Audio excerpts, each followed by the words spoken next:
Надявам се рекламите не са ви отекчили безкрайно много. Намираме се на втората работна станция за втория етап от приготвянето на палачинките.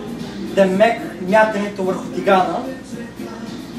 Както виждате, сега сме под различен ъгъл, фокусирайки се върху тигана, който в момента се загрява.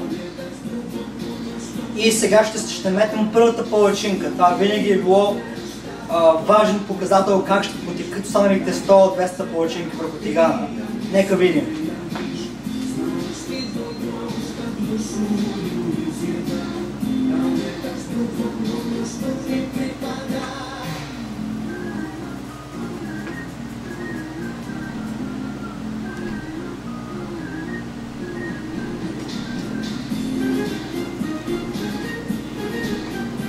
Леко оляхме тук, но се надявам да не е нещо, което един бърз парцал не може да поправи.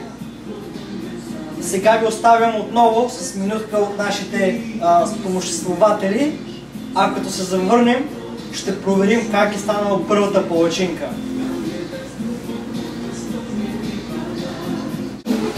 И ето тук we're putting the final touch on the pancakes. Of course, a little bit showing off. Whoop!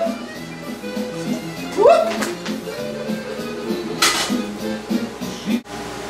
Добре, правим сега втори опит. Явно малко сме загубили тренинг, за правили палачинки отскоро. Така че да видим сега този път как ще е. Концентрираме се. Whoops! First time good. Whoops! Double flip. One more time. Whoop! Double trip. Okay, one more time and that's it. Okay, that's it.